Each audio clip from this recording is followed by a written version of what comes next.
time, little darling.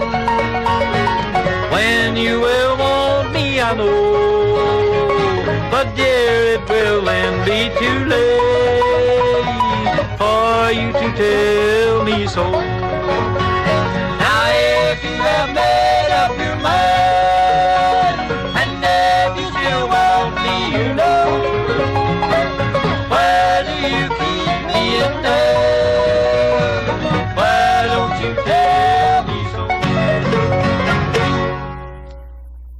You are listening to WOOP-LP, Cleveland, Tennessee. WHOOP FM is a broadcasting service of the Traditional Music Resource Center, and we play America's original music.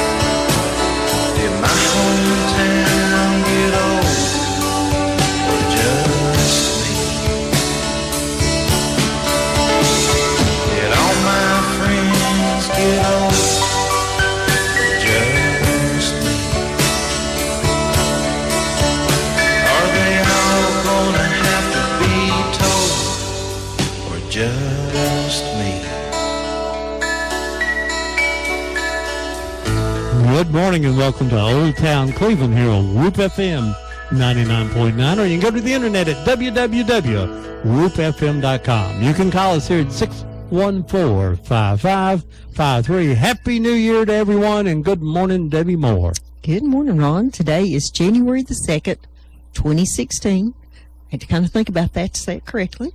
Glad to have you all with us this morning. It's a little bit cooler. We've had a heat wave going. It's the first year I ever remember wearing a Christmas T-shirt with sandals. Yes, it was a little warm. You know, I know my garlic, which shouldn't be up until about March, is already 6 or 7 inches tall, and I'm sure the cold snap will take it back to 0, and I won't have garlic. I think a couple more days and we would have had to mow the yard, too. Yeah, so I'm kind of glad it's turned off a little bit cold. Well, there's flowers blooming in some places, though. What do you call those, yellow bushes? Yep, yellow bushes is what yellow I call bushes. There's somebody will tell me the name of one here in a minute. They are definitely blooming. I wanted to remind everybody that tomorrow, Sunday, January the 3rd, at the McMinn County Courthouse, their Historical Society will be meeting at 2 p.m. They have their guest speaker will be an author named Ron Jones, and he's going to be doing the 7-year story of a Revolutionary War soldier. Mm-hmm. And I think we might try to go up to see that if we're not babysitting. Well, we may miss that one. And then when's the Bradley County Historical Society? It's the 3rd Sunday, I believe. Yeah, the 3rd Sunday, and that's Drew Bledsoe will be there, and he'll be talking about his new book, Citizen Officers. It's about the captains and lieutenants, not the generals that served in the Confederate War. A very interesting story, because most of those people were appointed, not appointed, but either mustered up groups and different. He can explain it a lot better than we can, of course. That's why he was here a couple of weeks ago, and I've had a lot of people ask about him and his book, so we'll need to be doing that. Also, Tuesday night, January 5th, 6:30 to 8 p.m. at the Museum Center, Breaking Up Christmas. And for you sports fans, on Thursday night, 7 o'clock, the number 1 and number 2 teams in the state of Tennessee in high school wrestling meet at Bradley High School. Bradley ranked number 1, Cleveland number 2. If you better get there early to get a good seat and a hot dog. I'm afraid the seats will be gone and the hot dogs will sell out. Hey, we're real proud to have a very special guest with us today. Matter of fact, this was our very first guest on Old Town Cleveland 6.5 years ago, and a very good friend, and is doing his part in saving history in our community, Mr. David Swafford. Good morning, David. Oh, good morning. I'm so thrilled to be here. Well, we're glad to have you. You know, Ron, he says that the day that Charlie Randolph was here, that he had his video camera here going. Oh, did he? Yeah, so we need to see that. Let me correct something. The Historical Society meeting will be Sunday, January 10th at 2:30 p.m. at the Cleveland Public Library History Branch. Well, that is the third Sunday. Is it? Well, I don't know. Well, it may not be. Nope, it's the second one. Mm-hmm. Okay, so that's our historical society. Yes. David, I'm gonna set it up. But I'll let Dave tell the story. David, several years ago now, decided that he takes his mom, his wonderful mom, around rides Our on good Sundays, friend. and he'd heard about her. His mom talked about Wild River, and he went up to Charleston to, ask people about it. And people up there says, there ain't never been no movie made around here. So, David, tell us that story, how you got interested in Wild River and what you first found. Well, it went back to 83 when I graduated, and my best friend and me, we'd go riding around looking for all these old country roads and stuff, and he said, hey, you know that movie Find Wild the places River? to go drink. Well, no, we never did. Oh, okay. I never did partake in that. Okay, well, good. Just Dr. And, Pepper, right? Yeah, Dr. Pepper was about as wild as I got. But he showed me where they filmed the movie, and I had heard my mom talk about it. And my mom even had a videotape copy of it, and never watched it. But now, all these years later, I wanted to go show my mom where it was at, and I knew the vicinity, but for some reason I wasn't getting the road right. And we went away from the river and couldn't find it, and I got so aggravated, and I didn't want to let it beat me up, so I went back the next week, still couldn't find it, so I stopped. That's when I stopped at the store and asked people, and 3 people that lived in Charleston said there's never been a movie made here. And I thought, wow, so that's what first kind of put me on the alarm of it needs to be done. So eventually you did find it, though.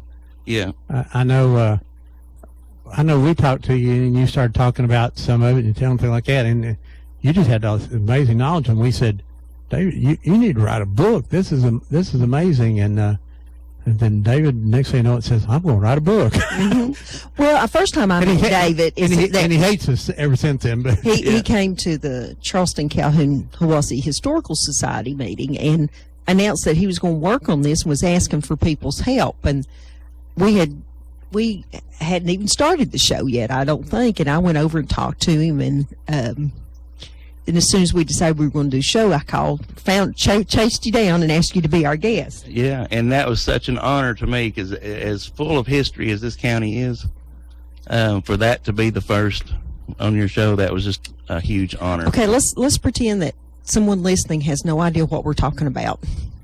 David, tell us about. Oh, I Ron raised his hand because he often has no idea what we're talking about. That kind of brings me back to the thought, this last couple of weeks with being out on vacation and stuff, Ron and I have been in different parts of Bradley County and different stores and things than we're usually in. And I'd just like to thank the people who have stopped me and told me that they listen every Saturday morning. What an honor that is for us to be in your home every Saturday morning.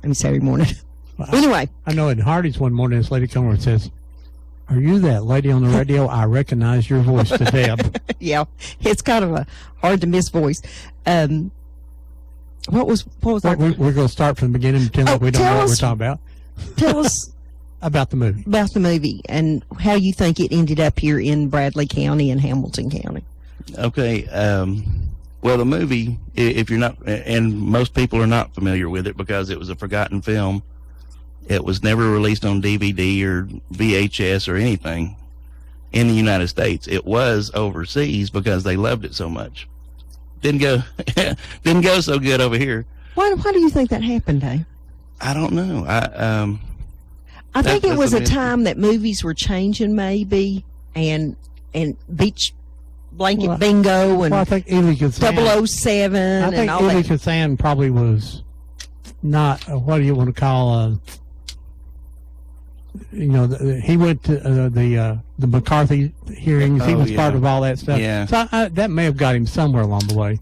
Yeah, I don't know. And it being I've got one of the reviews that I have are from Movie Critic called Wild River, a controversial film.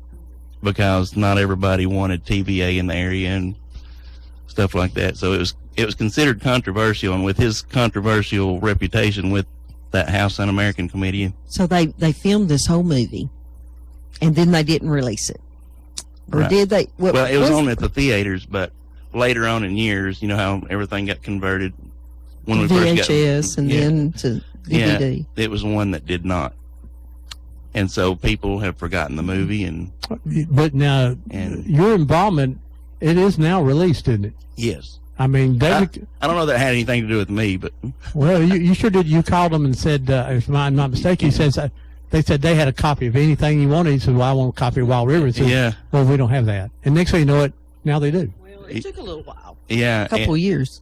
and yeah, that was you know, I don't know if it had anything to do with it, but It is. Is it in black and white, or has it been colorized? no, it was filmed in color. It was filmed in color. Because of the fall leaves and things. Remember that? Mm-hmm. And there's a lot of confusion about that, because when the movie first opens, it's showing actual documentary footage of floods in the 30s. That's what I was thinking. And so that's what they remember, that because it's kind of a gripping footage that they use. Now, we recently bought a copy off of Amazon, so you can go on there and buy a copy in Blu-ray and DVD, the Yeah. regular DVDs. But then when we first started doing the show, you couldn't. All you could get was bootleg copies. They was talking about the South, and they created TVA, and they showed the flooding. But ironically, the flooding scene wasn't in the South, was it? The actual, well, some of it was. Some of it was, a lot of it was the Mississippi River.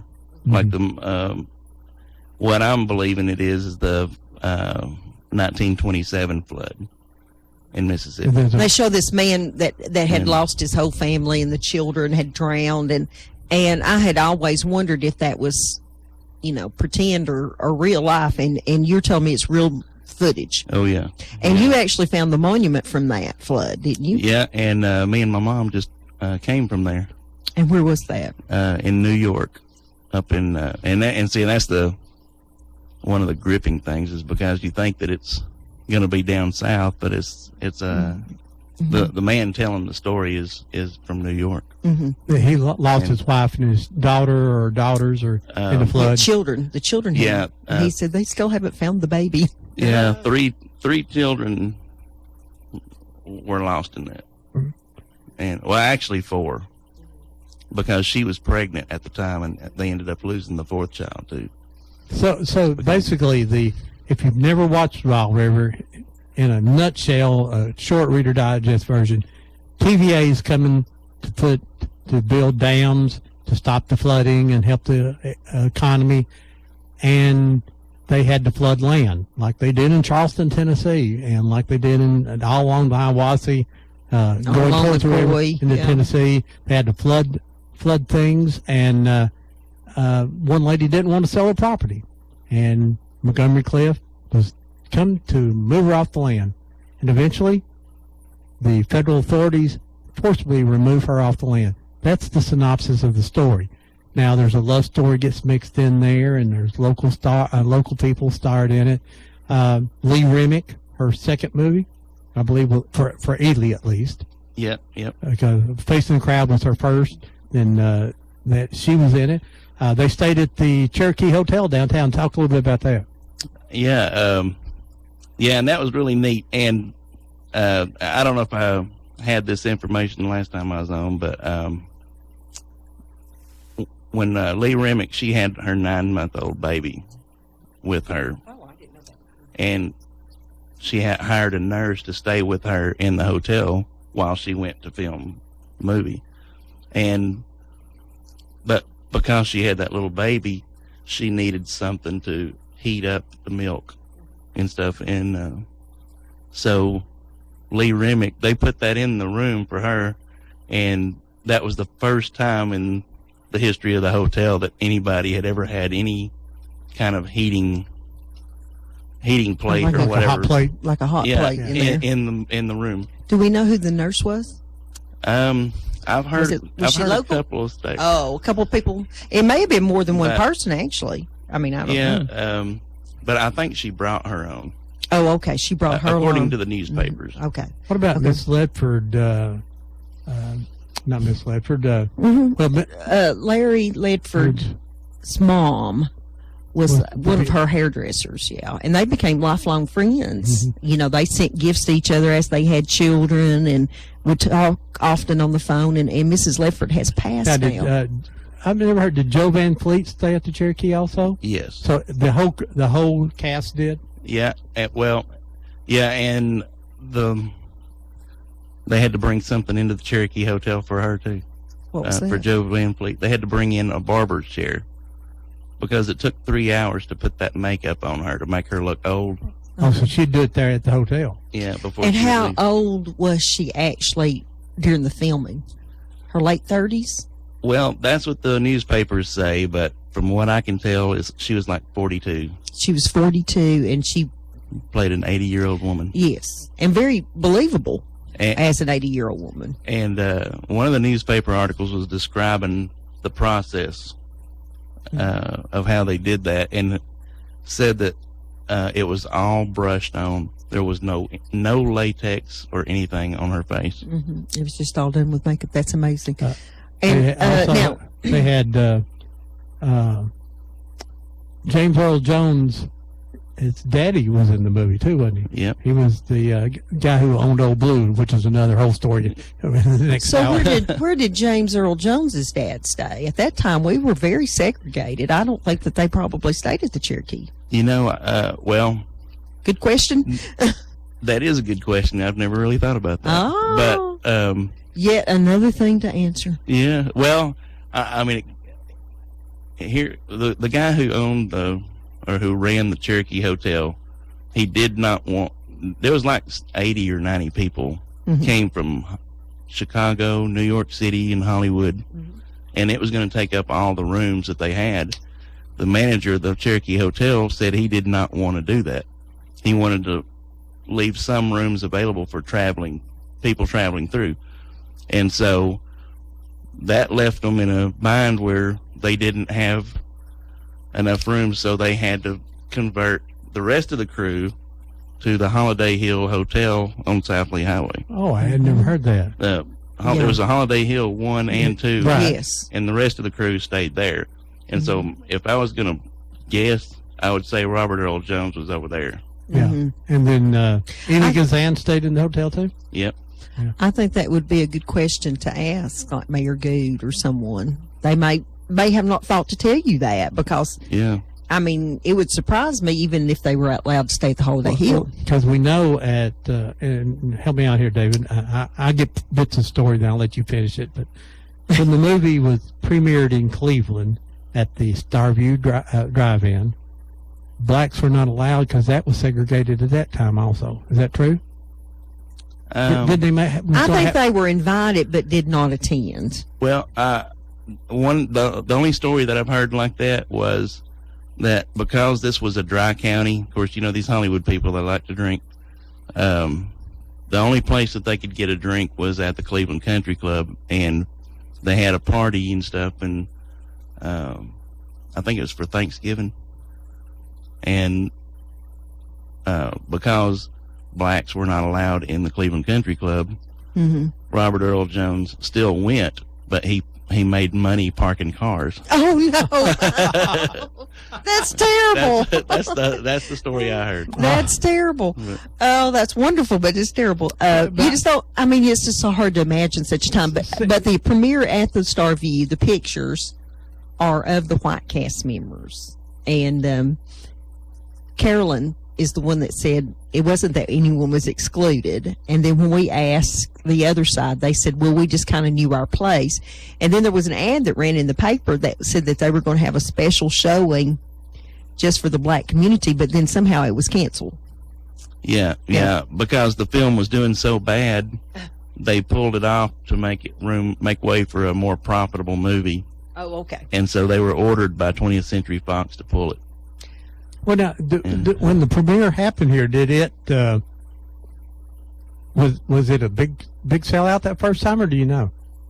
Oh yeah, it was. And actually, the first showing was at like midnight. 11 o'clock because, and as a former second shift employee, we never get any love from anybody. So we have to miss out on all the good events, all the football games and everything. But so the first showing of Wild River was actually at like 11 o'clock at night, so that they could, so that the people who worked night shift would be able to watch the movie too. Oh, that's crazy. Right. Well, I know that they premiered it at the Tivoli. I mean, it was shown at the Tivoli Theater in Chattanooga because I know that Neil Allen and his sisters say that they went with their family down to see it there. Have you ever seen any newspaper clippings on that? Yep. Yep. I sure have. Was it a big showing? Yeah. Mhm. Yeah, pretty big. And it didn't get the hype that Starview did because Starview had the premiere. Yes. And, of course, there was a premiere in New York. In New York. How did it go? Really well. Yeah, really? Yeah, a lot of celebrities there. I know Burl Ives was there, and Montgomery Clift. Well, people wanted to work with Ely Kazan, didn't they? Oh yeah, he was.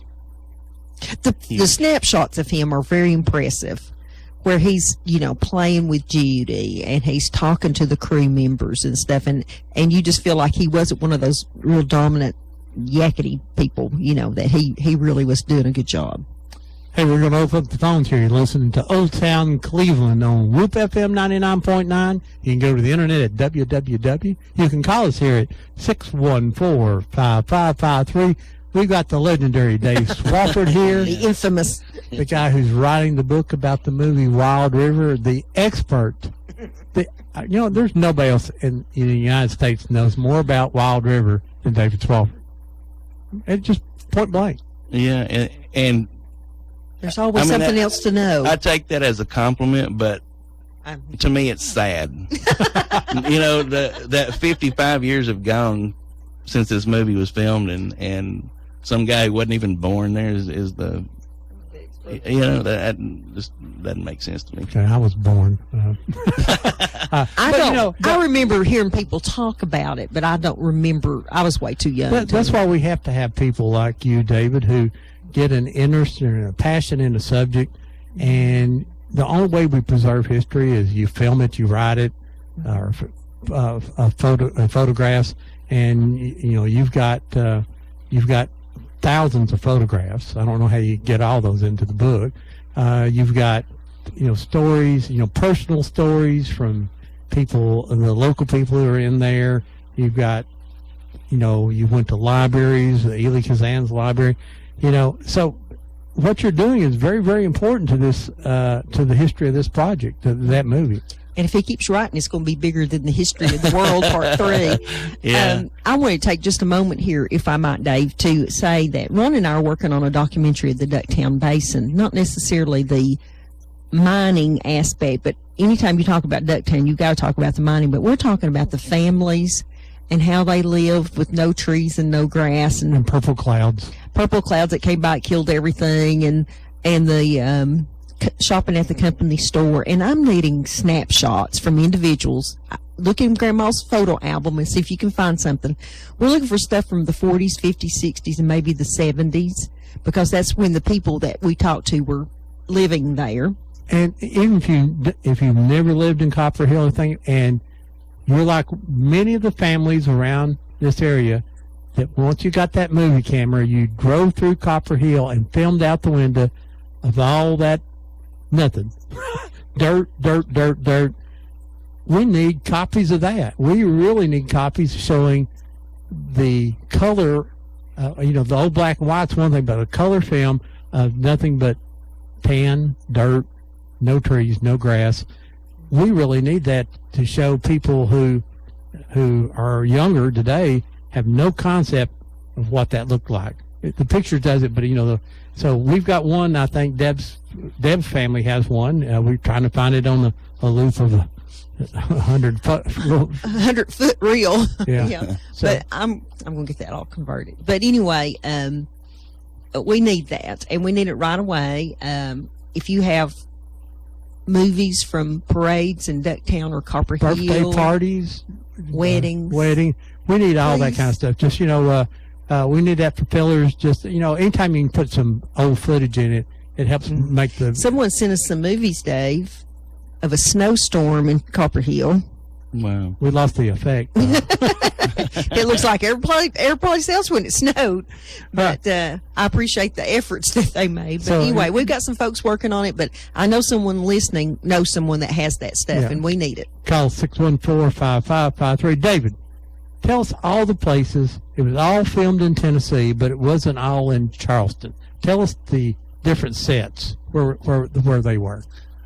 Well, the one that I was looking for that started all this was Upper River Road. And it's now called the Wild River Retreat. It's a Christian retreat that ran by John Hefner and his wife. And if you know where Council Baptist Church is on Upper River Road, it's almost exactly a half a mile past it on the right. I mean, on the left, I'm sorry. The house that was actually in the movie is still standing right up there, right? Yes. And And the ferry. And the ferry. Where'd that house come from? It came from Smith Drive, right next to, Off South Lee Highway down here. yeah, right across from the cemetery, Okay. the Fort Hill Cemetery. Mhm. And as a matter of fact, Jerry Frazier. Well, my family member may have lived in that. That's how I found out, was through Jerry Frazier. Jerry Frazier told you whose house it was, and it had been moved. Yeah. And then that, by some weird coincidence, probably just about that same time, I was up looking for something totally different at the library, and there was a picture of the moving truck with the house on it going through the intersection down here on Worth Street. It says, it said something about Wild River on it, and I said, oh my gosh, I wonder if David's seen this, and David had not seen that. No. It was- That was awesome. And so they moved that house. It looks like they could have found a house a little closer. They moved it all the way to Charleston. But yeah, and that house is still standing there. It's a little white frame building. It's the house, if you ever watched the movie, Lee Remick leaves her grandmother's house and goes right across the river and moves in her house where she had been married and her husband had died. She moves back into that house. And I won't tell you all the plot to it, but it's a big part of the movie. But you can actually, if you watch the movie and go back and stand at that house, you can still see that bend of the river up through there. I mean, it looks a lot. And then there's a little hand-pulled ferry, which is still there. The ferry itself they've replaced it with a metal ferry, but the ferry's still there. And that island used to be called Coon Denton Island. Is that correct? It's still Yeah. called Coon Denton Island. Yep. So, On the maps, on the maps. Matter of it's fact, still- we had an archaeologist with us back, has it been a month ago? Mm-hmm. Or a little more?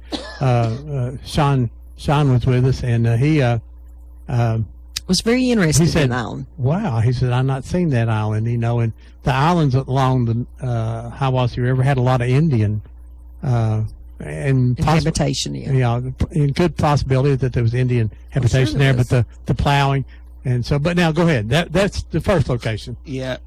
And, well, and a little thing about the ferry, I have an article from 1959. In 59, they were talking about the ferry being used in the movie. And in the article, it said that ferry was believed to be 100 years old. Mm-hmm. That was in 1959. So that would have put it, that ferry was there during The Civil War. Mm-hmm. I'm sure that someone, I don't know who it would have belonged to during the Indian times, but I'm sure they probably, Well, David, you have the evaluations. Tell us who it was. well, I'll have to just figure that one out. But then Market Street in downtown Charleston, the gas station and the barber shop are still there. That was used in the movie. And then across the street, the Hiwassee Bank building, it's still there. And Where was the TVA office at? Is that building's gone now? yeah, it was right next to the Hiwassee Bank building, up that Water Street, Mm-hmm. going toward the railroad tracks. And of course, the post office and the hardware store thing, they're not there anymore. But I think the thing that people always talked about that viewed the movie being filmed were the giant fans they had there. yeah, Now, what were those fans for? they called them Ritter, like John Ritter, Mhm. Ritter wind machines. But it was just to create wind and like on the at the island scene, they would put them on barges and stuff, and they would make fog out of dry ice, and they wanted a fog across the river, and they would use those fans to blow the fog, and they used it during the rain scene. I started to say there was a lot of rain in the movie, Yeah, and so they would blow the rain, I guess. yeah, and then but another location was Hardwick Field. That's where they filmed the airplane scenes.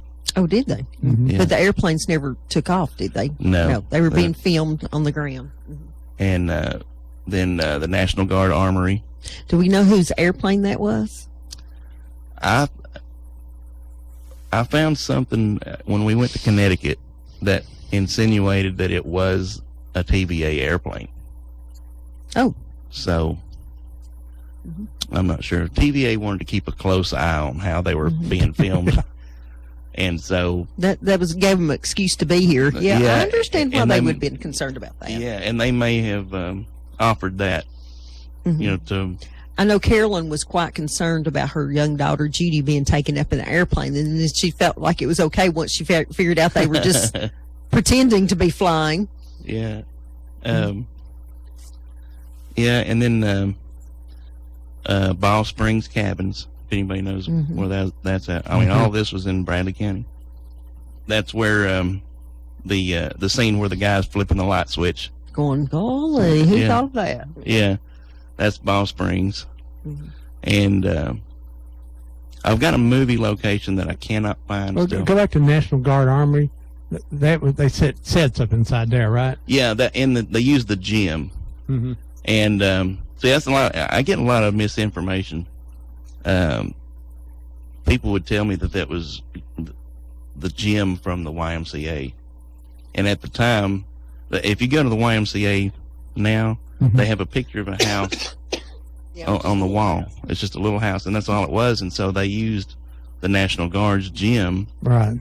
for the YM. You know, so some people may have referred to it or just assumed that was just YMCA's, but it was actually National Guard. But they had all the sets were in there. Like the hotel where he gets beat up and everything. Yeah, Yeah. Okay. yeah. And then, but there's one that I'm missing, What is that? and I don't know if it's in Hamilton County, Bradley County.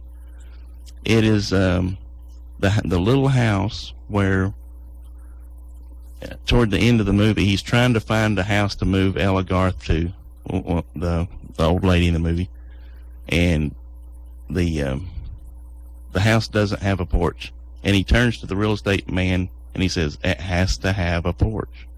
I can't find that location. Isn't the White House sitting out in the middle of nowhere by itself? And, Yeah. And there's a hill behind it. And, I've seen the picture. And I have an Atlanta Journal-Constitution article that says that 2 houses were moved for the filming. Mhm. Of course, we know the one of them was the Lee Remick house, so this other one had to be it, because if you look in the background, it's sitting on blocks. Mhm. It doesn't even have a foundation. Mhm. And so if I could find that one location. When you get to that final location and she's sitting on the porch and there's some fellas out paving the road, was Yeah. that planned? Or were they just happen to be there paving? From what I understand, it was not planned, Mm-hmm.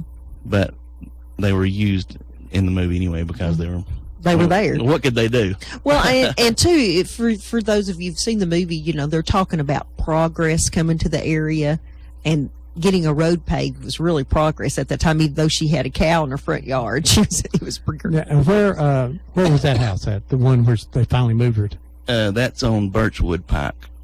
Like if you're coming in from 58 Highway, like going toward Harrison Bay, Mm-hmm. there's that little old convenience store. Like I always go through Snow Hill, Mhm. you know, Harrison Pike, Yeah. and then you cross 58 Highway and turn to the left, and then there's that little convenience store just not far from that. That's Birchwood Pike right next to that, and it's like the 4th house on the left. And how did you find that out? It was by accident. Yeah, well, Me and my mom had went searching and searching and searching. I was so frustrated, and she could tell my frustration really bad. And so I was about to give up on it.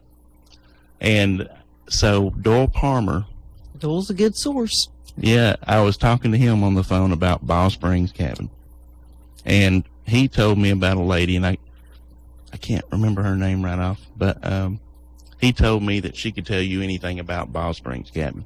So I called her, and she mentioned, she goes, well, you know where the White House is, the little white house that was used in the movie? And I said, yeah. And when she said that, I'm thinking the Lee Remick house in Charleston. But she was talking about the one that she got moved to. And I'm like, and it took us, we talked for about 5 more minutes before it really sunk in that, wait a minute, we're not talking about the same house here. And I said, where's this house you're talking about? And she goes, Birchwood Pike. And I'm like, you're kidding. And so I wrote this down and I got all excited. I had to work that Saturday. And so I called my mom. We're going out there. We spent all day long. Still didn't find it. I got frustrated again. And then she says, so finally I knocked on this lady's door. I said, I'm going to go ahead and just knock on this door because this should be about where it's at. And this is the only thing that looks like it. And it wasn't it. And, well, I had knocked on the door and nobody was home. And I was about to leave, and I was so frustrated, I had decided we're just going to have to leave this out of the book. And right when I was stepping off the porch, a minivan pulls in, and the people had just gotten home. So if they had been like 5 seconds later, we would have missed them and we'd have lost that part of the history. But I asked the lady if she knew about Wild River. She said, oh, yeah. And I said, do you know where that house is? And she points right next door. All right. So, and then and it's a lady named Jean Pruitt. And she is a really nice lady. It's helped you a lot. But, yeah. And so what about, I know that you took Ron and I down where the plantation site was. Where was that? That's Birchwood Pike still. Mm-hmm. It's just a lot further down. Mm-hmm. And one of the things that I noticed, like if you look at the Cherokee Hotel, Inman Street runs right alongside it. If you go down Inman Street and just go straight across to Harrison Pike, and just everything that they filmed was within a straight shot of the Cherokee Hotel. Mm-hmm. I'm not sure the Inman Street extension was quite there at that time, but that wouldn't matter because it was fairly close. I'm wondering who came to town and picked all this stuff. How did they pick Charleston, Tennessee? Birchwood. Charlie McGuire, him and Kazan both rented an airplane and flew all up and down the Tennessee River. Looking for a site. Looking for anywhere that would fit their criteria that they needed for the movie. And they couldn't find anything that looked right. They were going to, Finley Island in Decatur, Alabama was going to be the site. Mm-hmm. And for some reason they didn't like it. And TVA had suggested another island. They didn't like it. And ended up, we can't find anything on the Tennessee River, so let's go down other rivers. And so they went down Hiawassee River and saw this island, and there's our spot. There's your spot. I think what's so great about the movie is that it's so seamless. They cross that ferry and they get off the ferry, and then when they go up the hill, they're there where the mansion, the plantation is, but they're not where the plantation was not on Coon Denton Island. It was in Birchwood. And so but in the movie, it seems seamless. Yeah, it's on Skull Island. There's the word I was looking for. Skull. Is it Skull Island? Oh, well, I was talking about the one in Charleston. Yeah. Well, we know that, but yeah. Birchwood is Skull Island. Yeah, Skull Island, just right off of Skull Island, you can see where they filmed it. When I taught 4th grade and we talked about TVA, I would always take time to show the children that movie. And then I had gathered newspaper articles I think I shared with you early in your research that said that to make it look like the water was coming up, they moved the house closer to the edge of the water every day before filming and that kind of stuff. And Carolyn Harris tells great stories about the fact that there was a swing on a tree out in the yard, but she wouldn't let little Judy close to it because it had just been put there. Yeah. It wasn't really a tree that had grown there. They had Hollywood it, you know. And but to see the where was the scene with all of the black folks that lived on the island with Mrs. Garth? Where was it filmed? The same place. On Skull Island? Yeah. Well, not on Skull Island, but In Birchwood? yeah, it was at Ware Branch. At Ware Branch. Yeah. Okay. That's I know that's a pretty long scene, and we've on occasion talked to some of the folks that were filmed there, small children, and they said all they knew is that they didn't have to go to school and they got paid to play around all day and act like kids, you know. yeah. And they said it was really amazing too that some of the guys that starred were the cowboy stars. And they mentioned their names, and I can't recall the names right now, but said all of a sudden, you know, they thought that guy's on TV. Yeah. The oldest son. James Westerfield. Yeah. Yeah. Jason. Now, did we cover all of the places? Yes. Birchwood and Skull. That was it. Okay. I think And probably. and once again, the first movie filmed entirely in the state of Tennessee. Yes. And still to this day. Still to this day. And the only I think I have more than this right. It used more non-professional actors than any other movie in important roles. Mm-hmm. And an important role being defined as somebody who had a speaking part. Mm-hmm. And how many local people actually worked on the movie?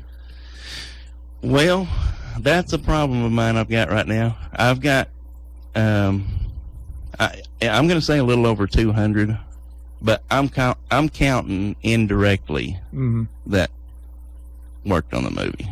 Like, one guy I talked to delivered paint, or he worked at Glidden's paint store, and every day he would have to take powdered raw sienna out to the movie set, and he would take this stuff every day when they were at the downtown Charleston scenes.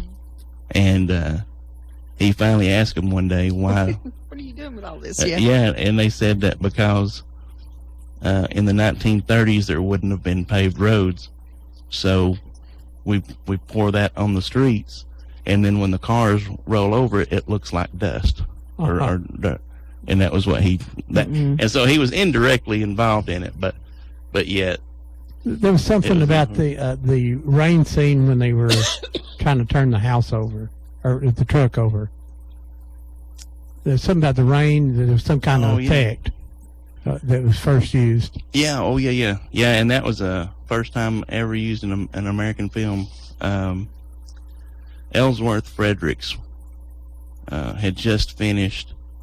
He was the cinematographer, and he had just finished a movie called Sayonara in Japan, and he saw him using this trick in the movies there, and so he brought it back, and Wild River was his next film. And so when they did the rain scenes, he would take little bits of aluminum and sprinkle it all over the roads and stuff.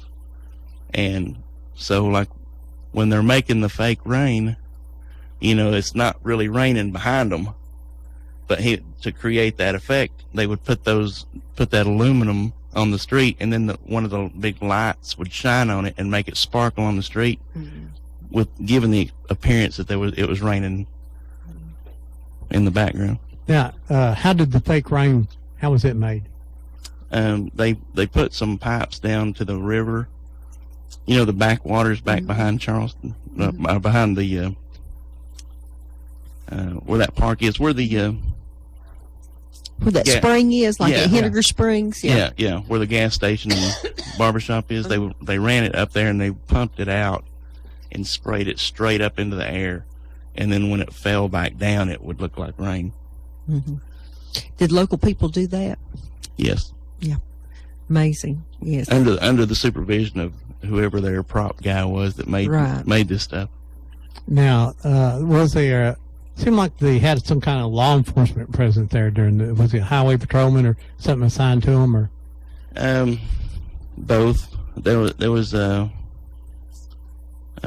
both county officers were security, more or less. And then I know of one state trooper that was there because they gave him a watch for guarding Davis. It was his last name. I'm trying to think. I want to say Ray Davis, but I can't. I know it's a Davis, and he lived in Athens. What about wasn't Tommy Crawley with the Tennessee Wildlife? Oh, Wasn't he yeah. involved in it also? Yeah, and now he had to take them around and help them find these locations. Mm-hmm. And it's like the island was chosen like 2.5 years before everything else was. Did the owner get paid like a rent or something for it being used, or did they just let him use it? He got paid for it. Yeah. But when I asked Tommy Green about it, he didn't know any of the details. Just that they had gotten paid. Some guy, they needed his old barn and they paid him for it, or put a new roof on it or something, and he was tickled to death about it. Yeah. Yeah, and from what I understand, it was where Anatole sits now is where they got it. Oh. They needed an old rusty roof off of a barn, and so they told him if he would sell the old rusty tin off of his roof, they would replace it with new. And the Cleveland Daily Banner guy interviews him, and he says, "Those Hollywood people are the craziest people I ever seen, you know." Right. And then when they got the roofing down to the plantation, it only covered like half of the roof of the barn down there, I believe. Yeah. Is that the truth? And but they just made it work. Hollywood man. Now the house that Mrs. Garrett lived in, she was it a real house, or was it just fabricated from scratch? It was a facade, just And it was on fake. wheel. Yeah.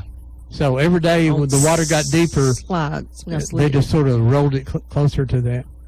Yeah, they would pick it up, and I even have a picture of them picking it up and moving it. Dave found some guy that had behind the scenes photos that he didn't think anybody would be interested in, and it solved a great mystery of where the cemetery was. Yeah, a couple of mysteries were solved there because here and this having to do all this research, I get a lot of misinformation and stuff, and everybody kept telling me, well, that part was filmed in Polk County. The part where it had the little tiny island with the graves on it at the end of the film. People would say, well, that was Parksville Lake, yeah. Yeah, Parksville Lake, right past number 1 dam. That was what they used. And I had several people tell me that. And so I go to this Bernice Dixon's house, and she had tried to write a book about Wild River. And I think she was mostly just trying to get names of people who was in there, but her son worked on the set. And he told me, he was the first one to tell me that, yeah, that island was just a barge. And I'm like, A barge. yeah, and I'm like, and I thought he was crazy at first, you know, but ended up everybody else was wrong, you know, because I was going by That how was many the legend that went around, that it was that little island in Parksville Lake. But then this guy shows up with the pictures of the barge. Yeah, and I was willing to believe the majority because so many people were saying that, so I thought he was crazy. And so then this guy comes up with Ernie Cross was his name, and has this picture of the barge docked on the riverbank, and I'm like, oh my gosh! And now I've got video of it. Mm-hmm. What kind of video do you have? Just the 8mm film That somebody took? Yeah. Wow. Yeah. And at first we didn't have any 8mm movies. And they go up, and they had a 2x4 plank going up that to get onto that little fake island, and it shows them going up the island. Now, is that actually the island that's shown when they fly over at the end? Yeah. You have one of those gravestones or two? What do you have? I've got 2 now, thanks to Deb Hart. Okay. He puts them out in his front yard. Yeah. Keeps the neighbors Well, out. he faked me off one time because when they had the big celebration up in Charleston, I'm standing there at the little church at the corner of across from the park there, and I thought, there's a tombstone. I didn't know someone was buried in the yard of the church here, and I went over the pouring down storm and looked at it, and I thought, oh, that's from Wild River. Mr. Garv's grave. So you have two of those. You got a lot of movie posters, don't you? Yeah, I've got some from different countries and stuff, Yugoslavia and That's crazy that he was such a big hit over there. yeah. That's what we Yeah. call progress, she says. In the movie. Now, at the end of the movie, they fly past this beautiful dam. What dam is it? The first dam. When they fly over at the end of the movie, they're supposed to be flying over. You look down on this dam and the that's music page. That's Appalachian Dam. Fontana. Fontana, okay. Yeah. So it's not even Norris Dam or any of the Mm-mm. others. No, it's just the most photogenic dam. And my favorite dam in the whole world is Calderwood Dam, and that's when it says the end. Mm-hmm. That is Calderwood Dam. You know, it's got the curved shape Yeah. dam. Mhm. All right, Dave, from the first day that they showed up to the day that they left town, how long did it take them to film this thing? It started October 20th and ended around December 29th. So just Something like that. 6 weeks or That's a something. quick shooting date. That's isn't it? quick. Yeah. What, and- 10 weeks, maybe, something like that. 9 weeks, 10 weeks. Yeah, and it was trying to think of that. It took longer than that to film because they had to come back to get the aerial shots that you were talking Yeah. about. The Fontana Dam, they had to wait because in 1960, that was when we had our big ice storm. Oh, yes. And so for continuity, you know, they had to have the scenery looking the same as it did. And so they had to wait till all that stuff melted off to get the shots that they needed. Yeah. And so they were really pushing it to get the film edited Mhm. in time and to add that to it. Yeah, I know they wanted all that fall colors and leaves, and which added a great effect to it. The music was good, and it's just pretty amazing. Now, here's a question: Montgomery Clift, the star of this particular movie, one of them, the male star, we should say, has been known or was known to maybe take a drink or two or three or four, and even one of the cast members said, one of the Charleston cast members said he used to keep his liquor cool for him down in the creek down there in the spring behind where they pump the water out of. What's the truth about this? Well, Depends on who you that's- ask. Yeah, and I'm going to say for the most part that none of that's true. Now he may have. I've gotten several reports from the law enforcement getting liquor for him because it's being a dry county. But Well, how would the There law was- enforcement get it? I don't know. They used their But- sources wrong. But and that's why I'm going to put a disclaimer in there, like you choose what you want to believe. Well, and Miss Carolyn says that she never, ever saw him, that he wasn't, spot on sober and operating with all of his facilities Now, and hadn't he had a car wreck or something before he And got had- here? Yeah. intense pains. Yeah. Let me ask you this. Okay. I know you started this book at least 2009. What's taking so? Drum roll, please. When? When? Well, Give us a guesstimate. I I mean, I I'm gonna understand. Say, I'm going to say this year because I've got all the research done finally. That's At easy. some point in time, as I told you early on, Well, you that's just easy. have to say, this is all I'm going to do research wise. Now that's, Well, that's easy to say on the second day of the year. That's yeah, but if people would only understand this, here's the problem. Everybody thinks of it as just the movie, Mhm. and there's so much more to this than just the movie. And when you get to all that, it's just such an incredible story. We'll get into that more after our break here in a few minutes about Charlie's story. But so you're looking at maybe at least getting finished up this year and Yeah, moving forward. yeah, but that's even when I get it finished right, and I still got a lot of pictures that need to be edited or like enhanced or whatever you call it, and choosing the pictures and stuff like that. And I've always said it needs to be a picture book. It needs to have lots and lots of pictures. Well, this one Yeah. I don't think does. I'm thinking about going away from that, but Okay. I'll make the picture book. I guess I've been in elementary school too long. I want picture books. David will change his mind again.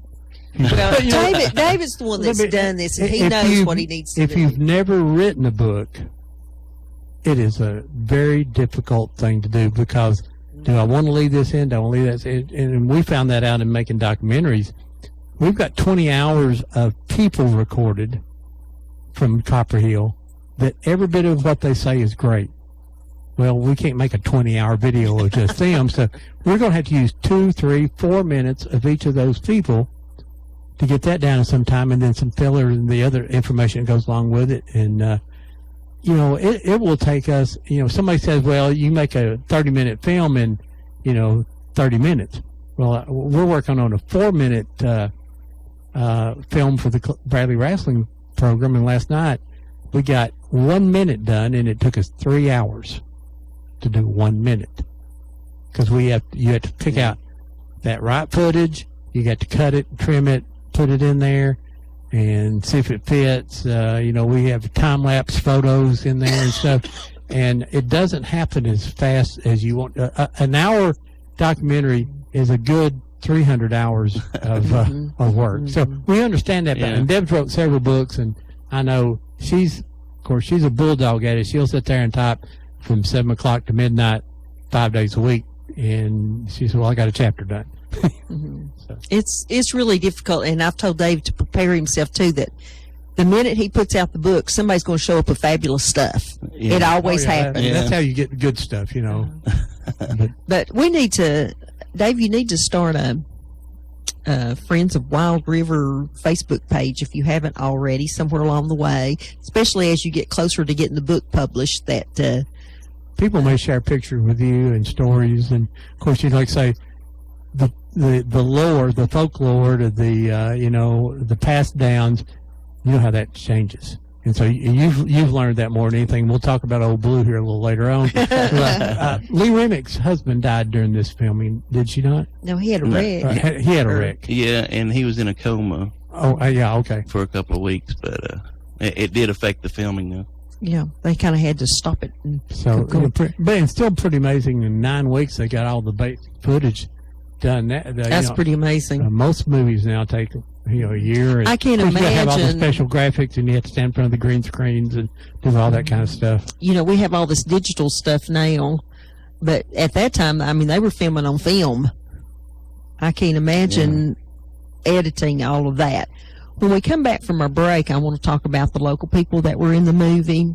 I want to talk about the real story behind the movie, and I think that'll give us a couple of things to talk about there. Of course, we have and could talk to David for days about this, and someone's saying, so you're thinking December the 31st, 2016 will be your first draft to start editing?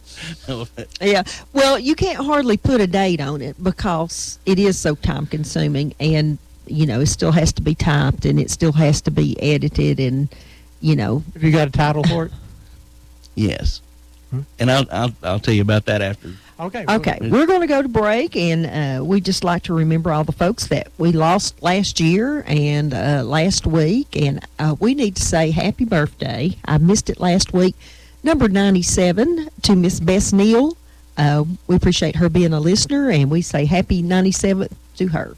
Be back in just about 5 minutes. You are listening to WOOP-LP, Cleveland, Tennessee. Whoop FM is a broadcasting service of the Traditional Music Resource Center, and we play America's original music.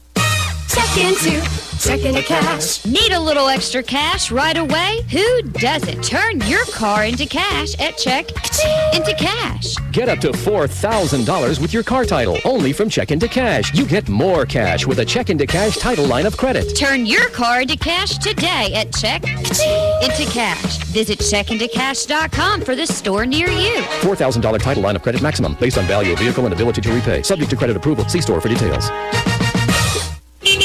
At Buy Here, Pay Here USA, we pay the most because we buy the best. And we make selling your car to us as easy as 1, 2, 3. 1. Bring your car, truck, or SUV to one of our stores. 2. We'll give you a free appraisal with no obligation. 3. Sell us your car. It's that easy. At Buy Here, Pay Here USA, we buy the best. We sell the best and we pay the most. Visit us in Cleveland, Dayton, or Chattanooga, or go to buyheresellhere.com. That's buyheresellhere.com. Restrictions apply. See store for details. No dealers allowed. Jackson Catnapper, family owned and operated in Cleveland since 1933, offering the best with over 70 styles of recliners, sofas, electronic lift chairs, full living room packages. Call Mike now at 961-7239 because Jackson Catnapper now offers sales to the public Every Saturday. That's right, every Saturday. From 8 in the morning to 1 in the afternoon.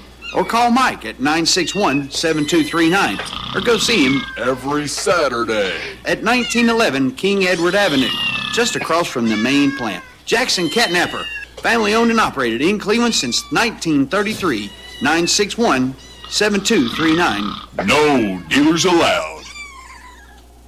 After 135 years, Hardwick Clothes, America's oldest since 1880, has delivered on our commitment to produce the finest navy blazer in America. This limited edition blazer was announced as the style winner in Garden & Guns Made in the South Awards. Crafted in Cleveland, Tennessee, we use premium Italian wool from the Tale Barberis, custom Bimberg lining, and signature gold buttons. It's available through the finest men's stores or at hardwick.com.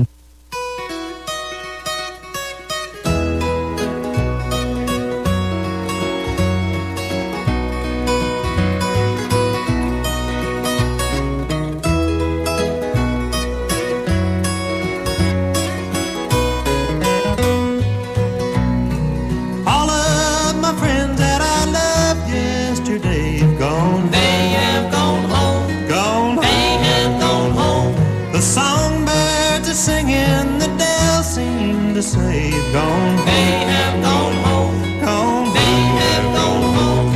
They joined the heavenly fold. They're walking the streets of pure gold. They left one by one as the work here was done. Gone home, they have gone home, gone home, they have gone home.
Welcome back to Old Town Cleveland here on Whoop FM 99.9, or you can go to the internet at www.whoopfm.com.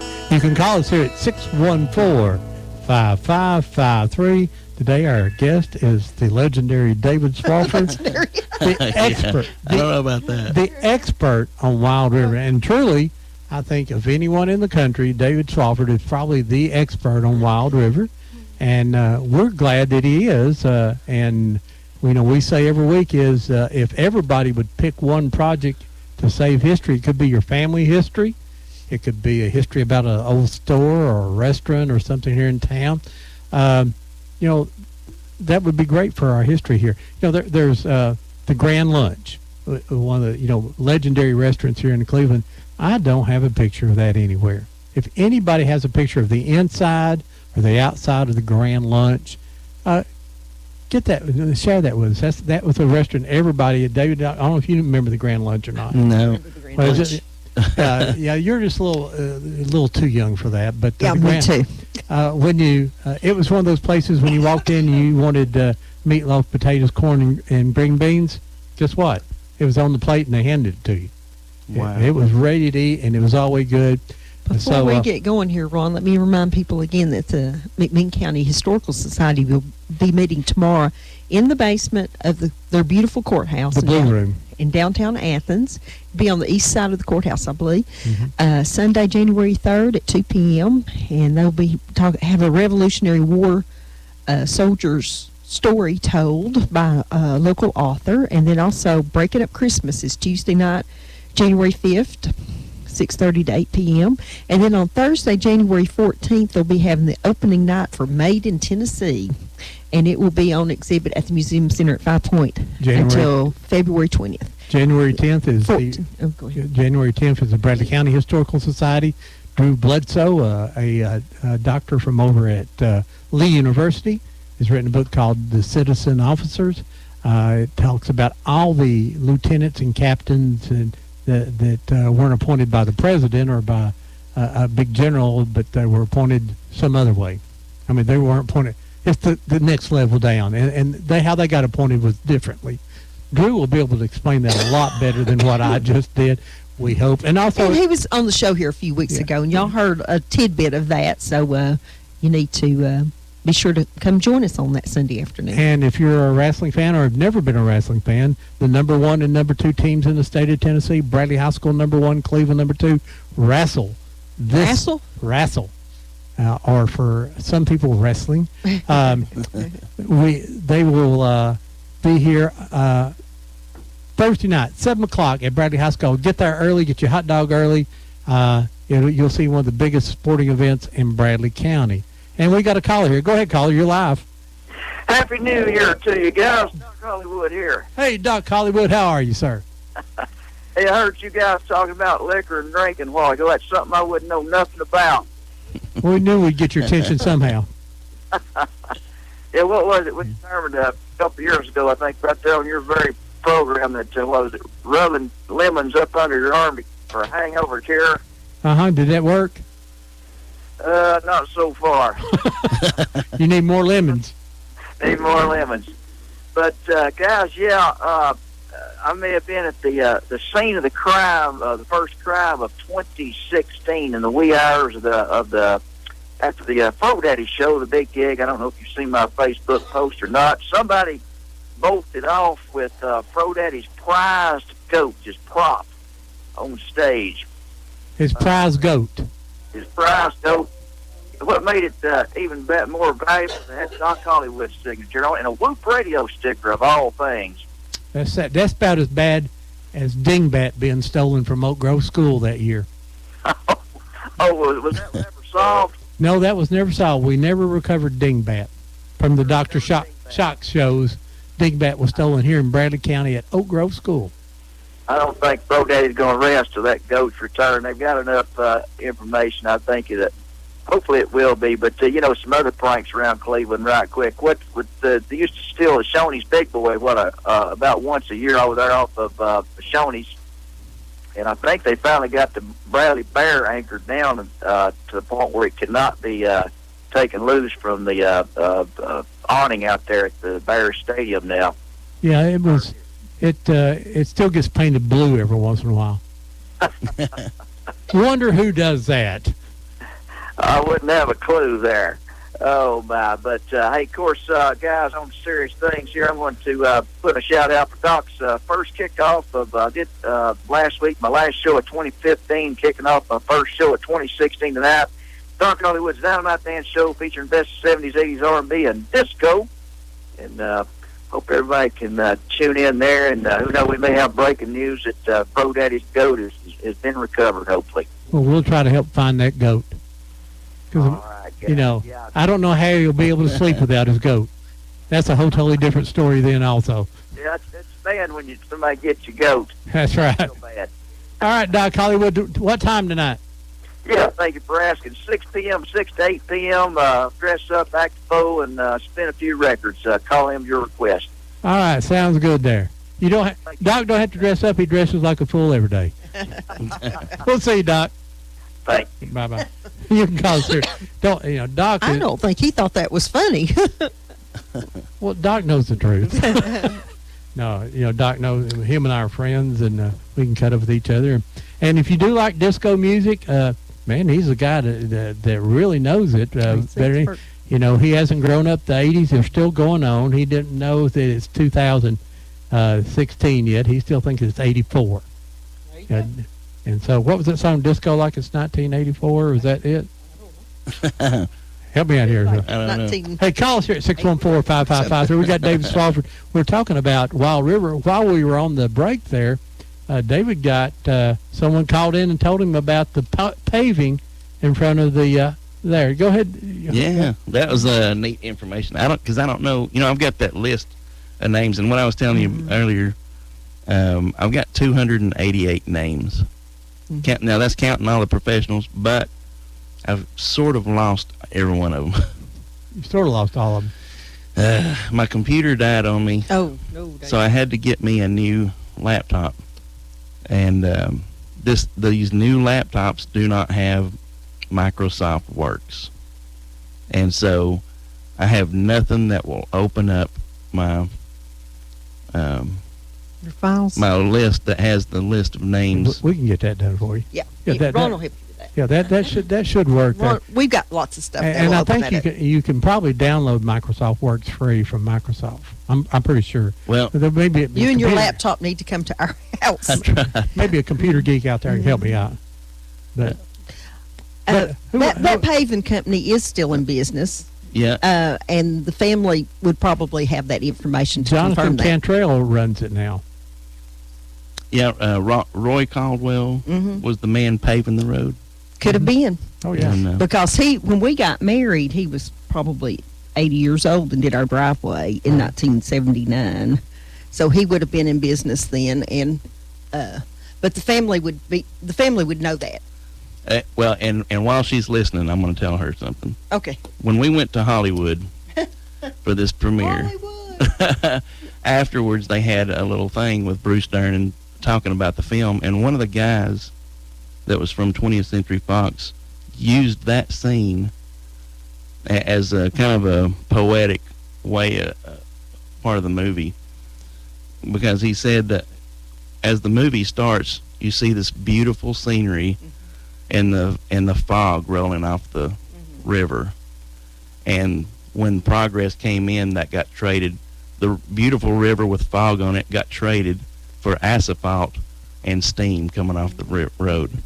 And I think it's really interesting that they had planned that. That was good. So Hollywood's making that scene a pretty big deal. The scene I think is the story of the whole movie is when Mrs. Garth is talking to the Jones character. What was his name?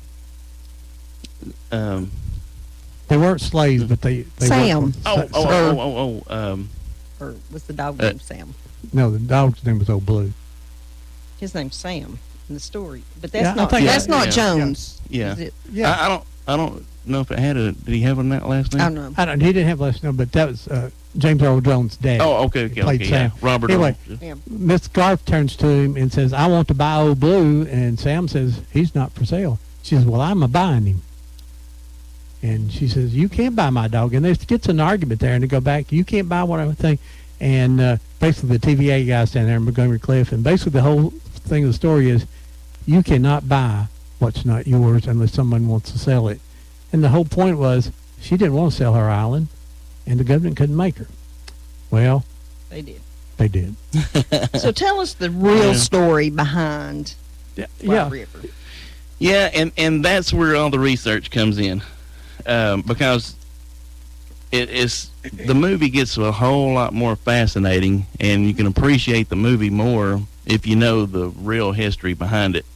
And that's what's taking long. And you know, like, because we don't look at the Tennessee River as being any threat. You know, we look at it as an inviting river that's, you know, very docile. Until last week. Yeah. Last week. Yeah. Last And we week. saw a smidgen of what could have happened prior to TVA. Yeah. Yeah, and so it's like forgotten even that's forgotten history. And but the real deal about that, as far as Maddie Randolph goes, that's basically what people are thinking, that it's about her, but it wasn't. And I've got a way to explain it. But there's kind of a parallel of their story. Right. Well, Go back and tell everybody who Maddie Randolph was. Yeah, and Maddie Randolph, there were several people that were evicted by TVA. I think for the Norris Dam, I think 6 families ended up being evicted. But the thing about Maddie Randolph was she was historic because she was the very first family ever evicted. And it's When you say evicted, she was forcibly removed from her property. forcibly removed. She refused to sell to TVA, and the reason was it wasn't because of what it was in the movie. The reason was that there was a land dispute over how much property she had. TVA saying she had 13 acres. She's saying she has 25. That's a huge difference. And so she just wanted what she thought was rightfully hers. And that's what it was. And of course the movie is nothing like that. It's just she just didn't feel like she had the right to, you know, it's completely different. Right. This wasn't her ancestral home ground, home. Go ahead. But that was that's basically it. But there's a lot more to it than that. It's some of the stuff I can get into, some of it I can't. Let's get this phone call here. Go ahead, caller. Good morning, Ron. Hey, Red. I was just going to say, I watched that movie. I remember watching that, Wild River. Yes. And I felt sorry for that old woman. I did too. Because they wouldn't leave her alone, and she wanted to stay there. And I admired her. I did too. Well, and it's kind of deeper than that, too. First of all, you look at her and you would think, well, if they just leave her alone, she'd be gone pretty soon anyway. Right. You know what I'm saying?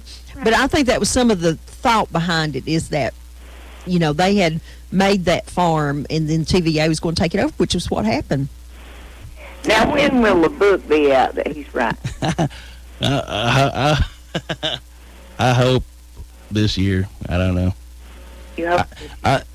It'll get to the point where I'm going to have help with it, because I don't know how to edit pictures and. You gotta have pictures in it. Yeah, well, and it will, but I have like 300 pictures. Well, that'd be great to get them in there. And well, I hope I can put as many as I can, but the stories are so incredible. Will all the stories be in there about everybody? Yes. Best he can. Yes. Debbie, I love your book. Well, I'm glad you got Confederate Voices, didn't you? Right. I'm real proud of that book. I think that it's just a nice, easy read, and you get to learn a lot of good stuff. I have sat and laughed at some of them pictures till I cried. They weren't particularly pretty back then, were they? Some of the ugliest people I've ever seen. Hey, some of those people were my relatives. Mine too. Well, I'm sorry, but they were ugly. I thought they was ugly before you did. Somebody told me, God likes ugly people. That's the reason he made so many of them. Oh, I tell you, he was in love back then, wasn't he?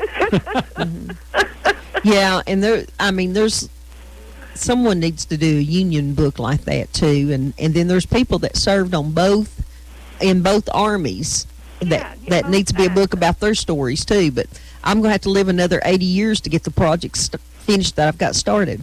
Well, you've got to get it done.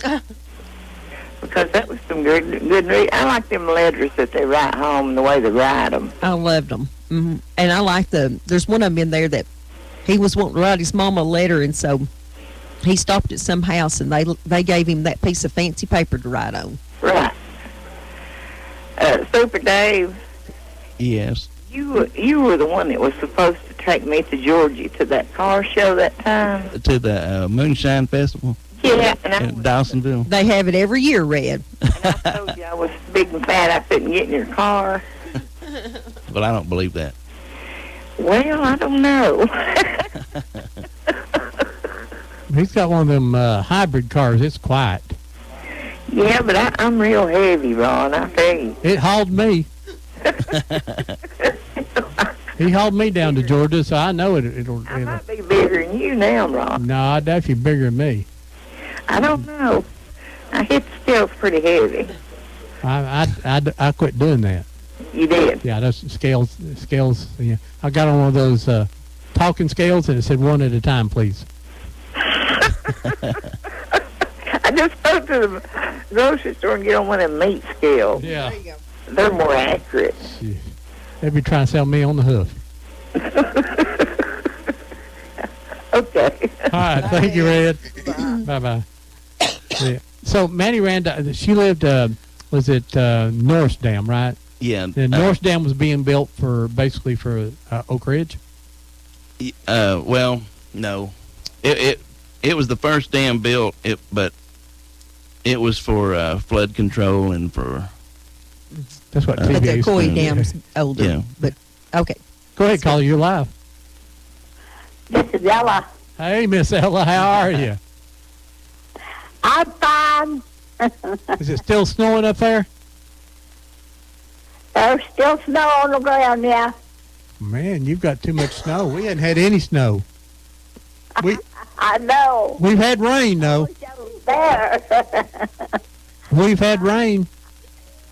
The reason I Scotland is tell Bro Daddy and Matador and Bullet I got their card. Oh, well, good there. So did you have a good Christmas? Oh, Lord, yeah, y'all see it's the stuff I got. 2 or 3 boxes of candy and little blankets. And my son got me a blanket homemade for my bed. Wow, that's good. Now, did you stay up for New Year's? No. Boy. You know, my son came over to bring me a blanket, and I had my black pretty dress and a black blouse over it. And he passes right by me, and he says, "Where's Mom?" Oh, yeah. He didn't recognize me. Well, Miss Ella, we wish you a Happy New Year. Well, I wish everybody down there a Happy New Year. Well, we're going to be all right down here. You be all right up there. Keep the snow. I have to stay inside anyway, so it don't bother me. Keep the snow. We don't need it down here. All right, Miss Ella. You have a good day, okay? All right. Bye-bye. Love all of you. Love all you too up there. Bye-bye. That's Miss Ella. Woo! I got a little note here on my phone that the Bradley County Historical Meeting is on the 10th, and the Charleston, Calhoun, Hiwassee meeting would be on the 17th. And we'll give more information about that later. Okay, sure thing. So, Maddie Randolph is Norris Dam, and now, ironically, there's some local ties to Cleveland, Tennessee, to that Maddie Randolph story. Yeah, and that's Charlie Randolph, who was Maddie's son, and he was 10 years old at the time that happened, and his picture was on the front page. You know, the whole family. Well, not the whole family. The father was. He was off looking for other property, and I think that was by design to get him out of the way. Because I think they felt like they would have a better chance at getting her off the property if he wasn't there. How much per acre had they offered her? Do you remember what it was? I want to say $513 or $516 an acre. No, for the whole the whole thing. Oh, yeah. So for 13 acres, acres. so for 25 acres, you could probably double that, or somewhere in the range. Yeah. So she wasn't happy about it. But they actually took her away in stuffs in boats and cars and burned the shack, right? Yep. And which was an unusual thing because they had to get rid of the houses so that there wouldn't be obstructions under the water. Which is what happened in a lot of places here. They either burned the structures or they took them down. Move them. Well, chop the trees down. There was some similarity in the movie that they did burn down. They did forcibly remove her and her stuff, and they burned down the house. So, you know, some people get some ties to that. Now, talking to Charlie, he said the water had already started coming up towards their cabin, too, and they were picking corn in a flat-bottom boat. Now, I thought he calls them roasting ears. I loved it. But, I mean, you know, it is a good parallel of a story there. Can you tell us, Dave, a few of the people locally that were actually had speaking parts in the movie? Yeah, there's about 40 of them. Well, let's I'm going to start with Ross Apperson. Let's go with the phone here. I'll write that down. People woke up. Good morning. You're live on Old Town Cleveland. I don't want to talk on the telephone on the radio. I just want to know who originally wrote the movie and where did they get all their information? Okay, we'll ask Dave that. Thank you for calling. Screenplay. Who wrote the screenplay? Paul Osborne wrote the screenplay, the final screenplay. There were 17. 17 different titles. I want to say 13 different scripts. Which probably is not all that unusual. I don't know a lot about script writing at that time. And I think it was a total of 5 writers. Was it actually based on a book or just... Yeah, Mud on the Stars by William Bradford Huey and Dunbar's Cove by Borden Deal. So do you think Maddie Randolph's story had any influence into it? Oh, yeah. The books. The ending of the movie was definitely Maddie Randolph. I know we went down... But the entire theme of the movie was not. We went down to the U.S. Archives down in below Atlanta, and they've got a big display in there about Maddie Randolph and the tie to it. And what I found the most interesting down there was reading the TVA reports that went out to the house. Did paint a real good picture of Maddie Randolph and her family. You know, I mean, they were severely impoverished. Yeah. And I'll tell you a story that I have from a TVA guy. He had written a book and put Maddie Randolph's story in there, but changed the names and stuff. But he said, talking about going back to the burning of her house. Yes. And that was a normal procedure for them. But and he said, in the case of Maddie Randolph, we're burning this thing down to make sure she doesn't come back in. Right. Well, that's probably some of it too, but they did have to remove the houses. Now, they took her to the poor farm there in that area and just dropped them off at the gate, right? Cows and all. Yeah, well, not right away. The truck broke down. Oh, no. On the way, and so here it is after midnight in January, and so they're stuck there at the bridge until they could get somebody to fix the truck to move their stuff. Mm-hmm. And they didn't have anything to sleep on or anything, and ended up getting kicked out of the poorhouse. Yeah, they stayed so long that they finally just were removed from there. Did she ever get any money for her property? Yes. She did finally get the $500. Yes. But never proved that she owned the rest of that property. Yeah, and from what I can tell, I don't know if maybe one of her family members is listening. Maybe they could call him if I'm saying anything wrong here. But the way I understood it, whoever sold her the property just pretty much took advantage of her Mm-hmm. and told her it was 25 acres, and she just took them for their word. Mm-hmm. And then when TVA surveyed it, it came out to just being 13 acres. Mm-hmm. Yeah. That's sad. Yeah, and I'm not sure if that's, I don't know. It is. Mm-hmm. It is sad. So Let's they go got back out, to they got out of the poorhouse real quick, and they then Charlie, as an adult, moved to Cleveland, married into the Baker family here. Yep, and his wife Melba, who just passed away here recently, and I Mhm. send my condolences to Charlie Absolutely, and and the their family. family. Her father worked on the sheriff's department, and they moved. You know, him and Melba had met working at Oak Ridge at the Y12 place, Oh, okay. I and know that. it's where they built the bomb. Yeah, and so The big one. yeah, and so when after they got married, I guess they just moved back here so to be Because closer to her family. Well, and when Oak Ridge kind of broke down, there wasn't anything else to do there, and a lot of people had to move. I was hearing the other day, I don't want to get off on Oak Ridge too much, Braun, but I don't think I told you this. The folks up in Copper Hill were telling me that a bunch of the houses up there were those little Oak Ridge houses Mhm. that were sold. Like we have a couple whole streets of them here in Bradley County. Right. There was quite a few. They're in sad shape. Going back, Deb started the people in the movie had talking parts. Ross Apperson. Ross Apperson. Yeah, and He was a teacher at Bradley High School. yeah, and all the ladies tell me even today that he was a hunk. Yeah. You know, I wouldn't know that, but I see him, and I don't see that, but that's what Yeah. all the high school girls just thought he was just really something. There he is. Okay. yeah, and he was into acting also.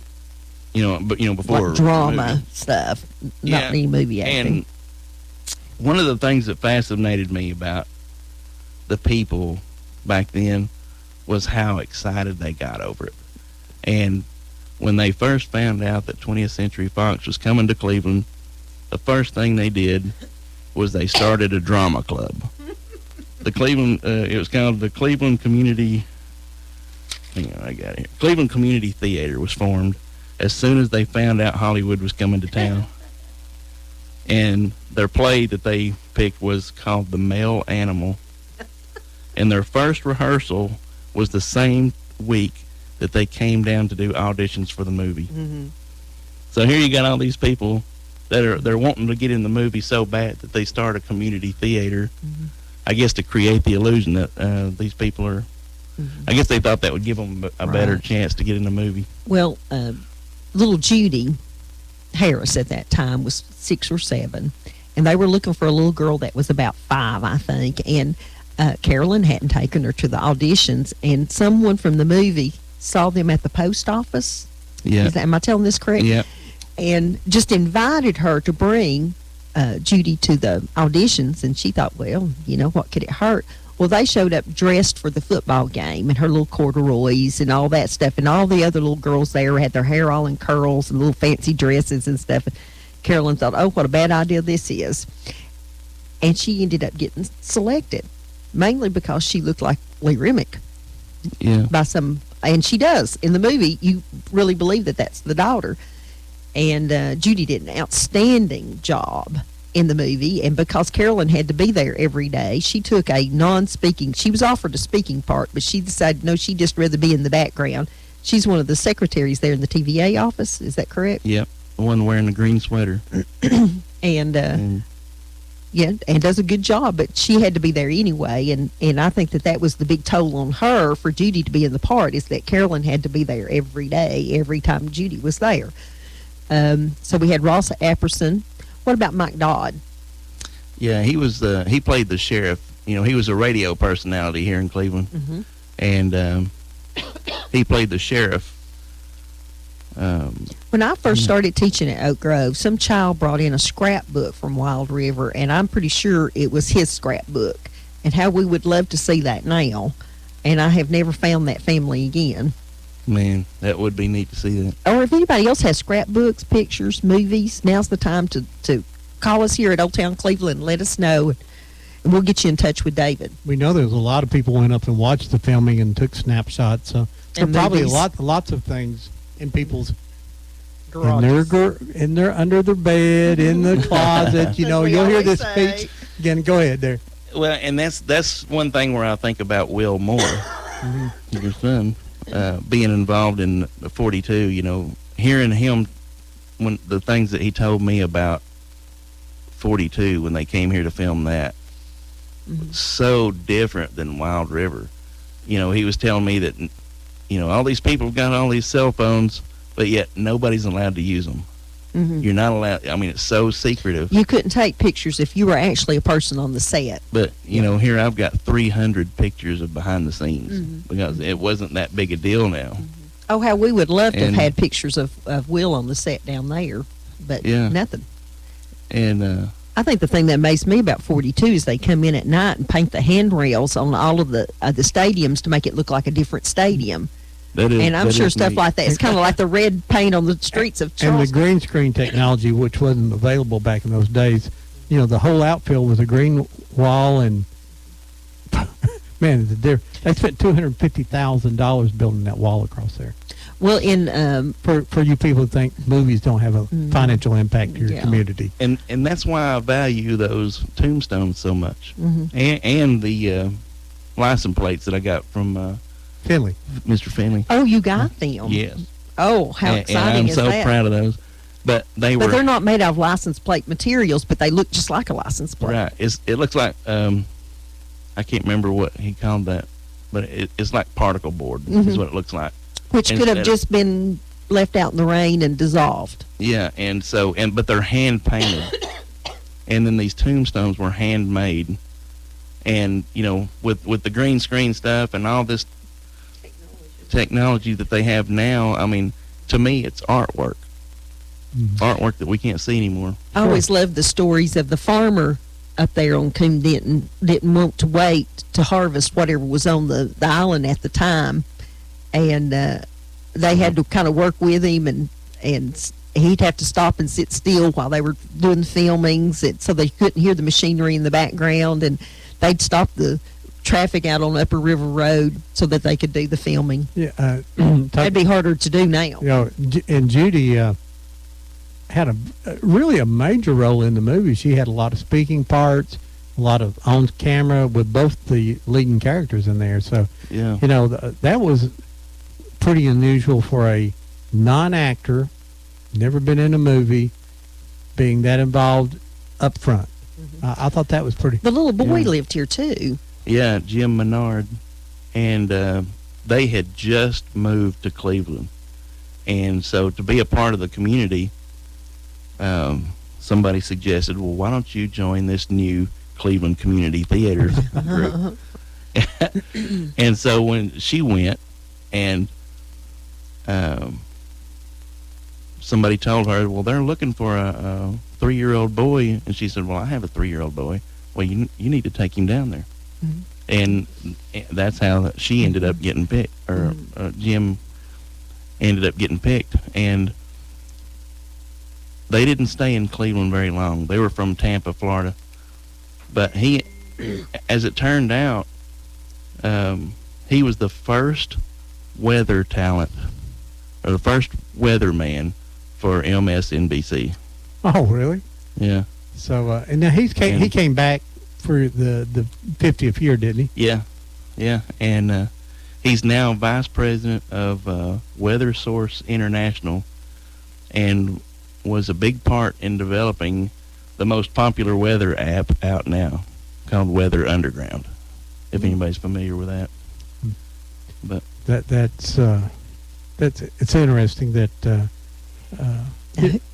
Go ahead. Sorry, who was the mom and the sister that stole the show at the hotel scene?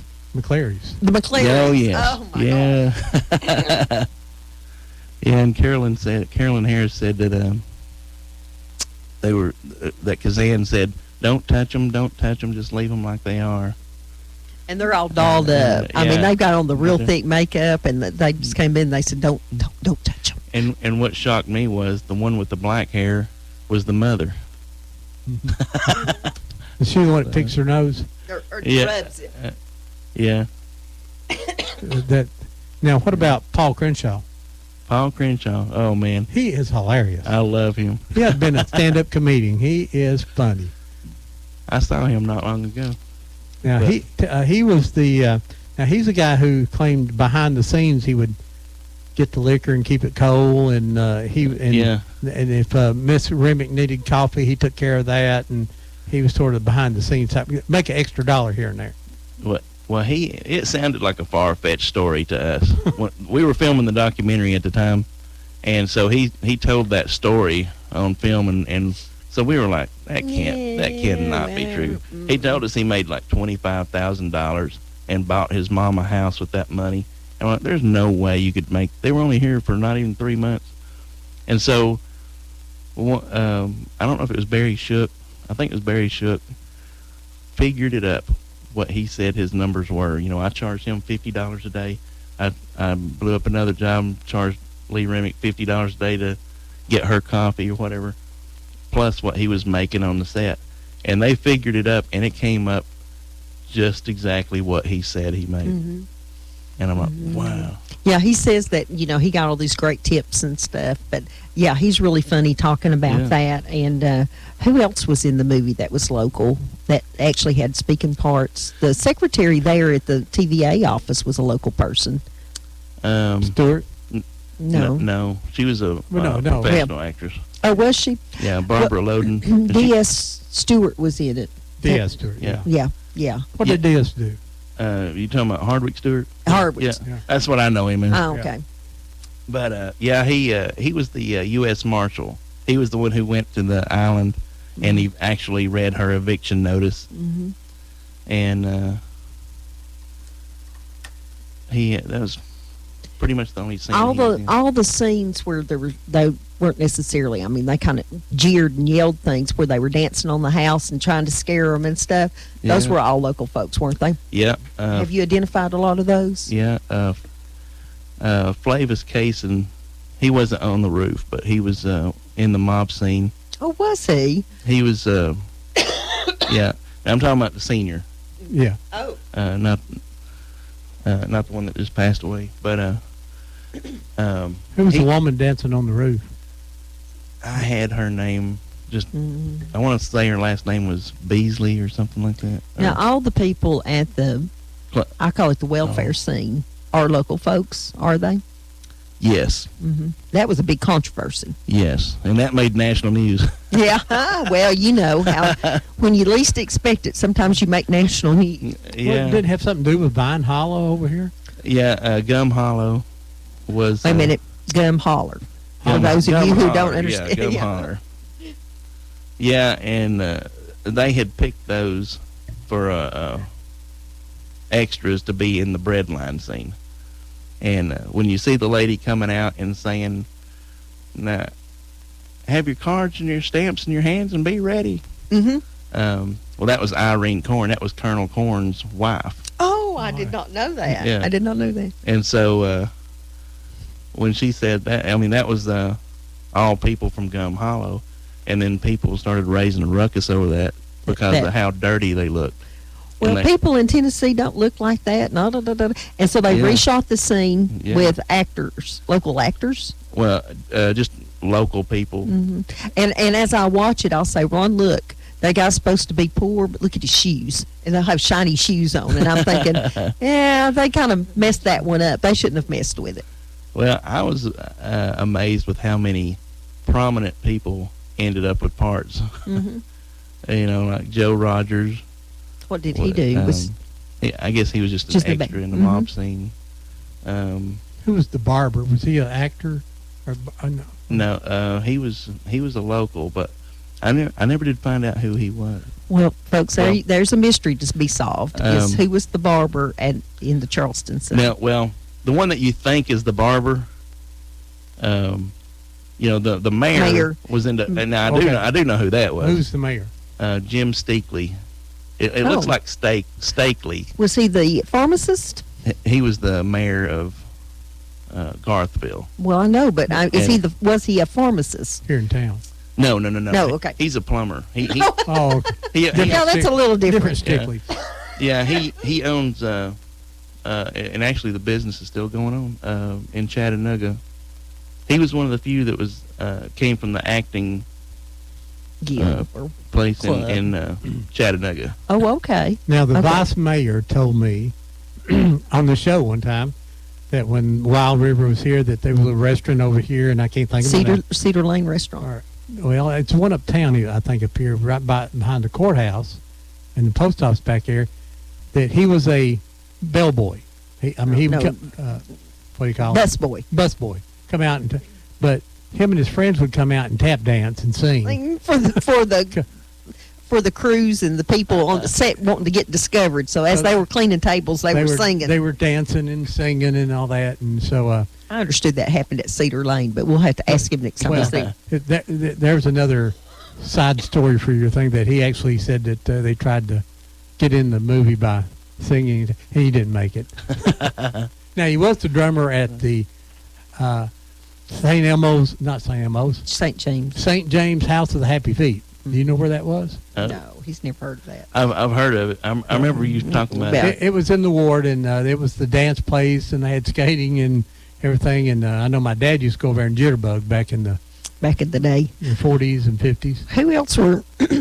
Who else was in the movie that was local that we would recognize names? Well, let's see. The mayor. The Mayor Good from Charleston. yeah, but he didn't have a speaking part. No, they didn't. And well, what about your sweet friend that sang? What's her name? Oh man, Frances Cheatham. She played the housemaid. She sang and spoke, and she just turned 90 years old last year. And you call her all the time, I'm sure. Yeah. Well, not as often as I should, but yeah. But she sang as they're sitting there on the river. She's singing as they're going across the river there on the boat. I want to know who said who dat. Who dat? I always love that when they land and they walk by this cotton wagon. The guy looks at the other one and goes, "Who dat?" Now that's either well, Randy Jarrett here from Whoop FM. It was his uncle. Oh, was it? Yeah, French Jarrett and Tug Dunn were the two people that were on top of the. Okay, that's Anthony Dunn's grandfather, I believe. Right. Anthony was telling us Anthony's one of the little smallest babies in the movie, just a itty bitty, maybe not even walking baby, and he was telling he can name almost every person in that movie. Oh, neat. Yeah. So I mean, in the scenes where they have all the black folks.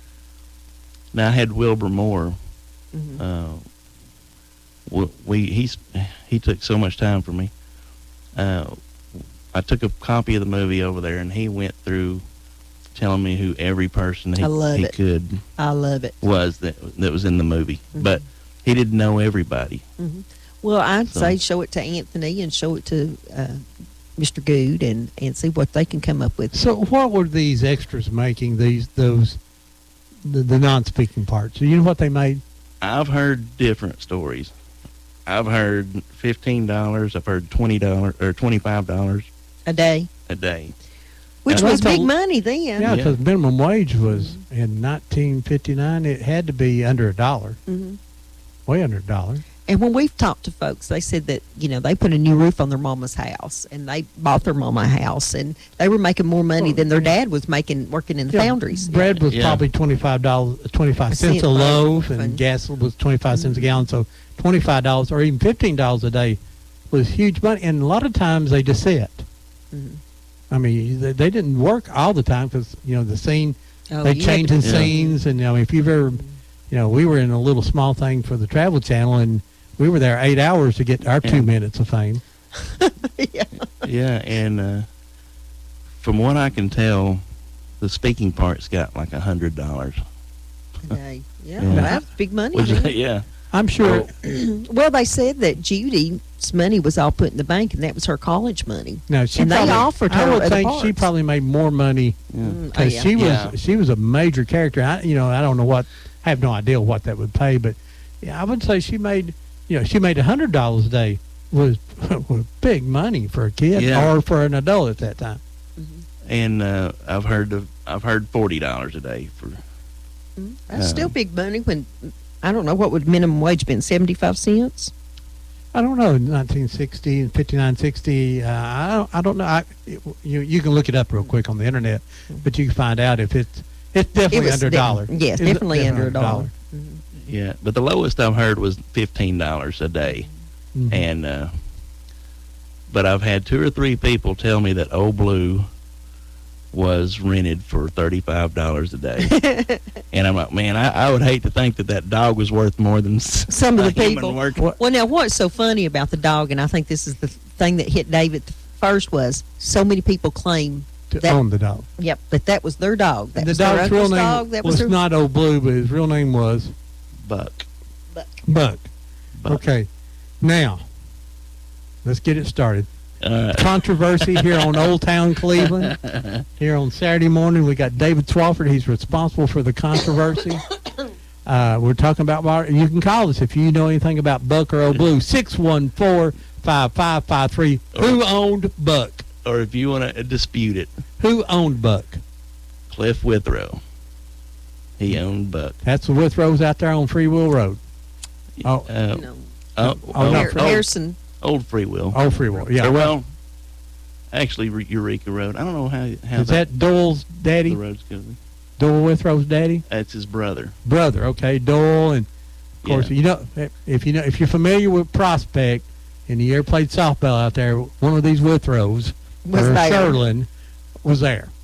But now, some of the controversy comes from the fact that somebody else actually handled the dog during the movie. Yeah, and that was Grover Rand. Okay. And he was a state representative at the time, and he got orders from the governor to whatever these movie people need, make sure you can get it for them.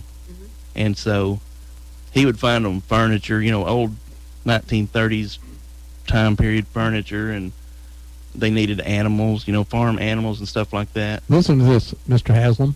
And well, they're not so. They're right. Our present administration says, "Oh, there's not enough benefit in having movie people come to town." Well, I find that hard to believe. We went and listened to the financial impact to Chattanooga by 42.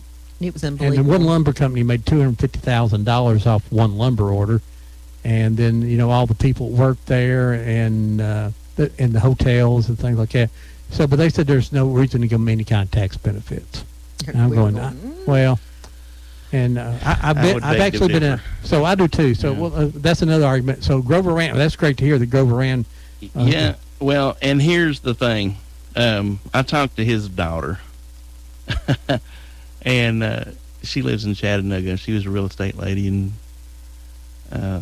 she swears up and down that was her dad's dog, and understandably so. And when I asked her about it, I said, okay, can you tell me a little bit about the dog? And here's how I always try to catch them. I said, because if you got 9 people claiming the same dog, okay, what was the dog's real name? And they would always say, this is my first red flag, they would always say, Old Blue.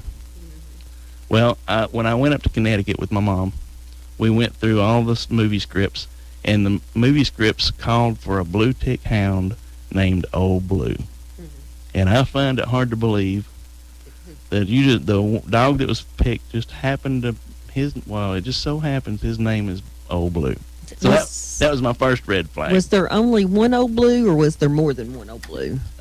Well, I've heard 2. And Barry Shook, when we were filming that, he found one scene that had 2 blue tick hounds in it. Oh. One scene, and I cannot find that scene now to save my life, but I'll have to look through there and see if Old Blue was not the most active dog in the movie. No, he was 13 years old, and I understand he was blind in one eye or something. He was nearly completely blind. Yeah, I mean, he wasn't good for anything. Look, his name wasn't Lucky. Yeah, and so one of the controversial people were Doyle Withrow. His son Jeff had argued with me, said Cliff Withrow didn't own that dog. So we got brothers fighting over who owned Old Blue. I could see Jeff You know, arguing with you. And yeah, and so and then Everett Harris, he claimed to own Old Blue. But I found a connection there. You know, to most of the people who had something to do with the dog, I found a connection, including, you know, Grover Rand and all that. And so they all did have something to do with the dog, but Cliff Withrow was the owner. And what happened was, Cliff is not into movies at all. He's not, if you ever knew Cliff Withrow, he's all about raising hunting dogs. That's what he did. He's got his living room is just full of trophies of where he'd put his hunting dogs in shows. And so he went to the store, and when Grover Rand was not in Nashville acting as state representative, he was running that store on Harrison Pike next to the Dogs and somewhere around where the Dogs and Suds was. And Cliff Withrow went into that store one day, and because they both were hunters, Grover Rand did not have a blue tick hound at that time.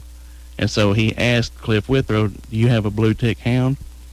And Cliff said, "I've got one, but he's not no account. He's nearly blind and all this."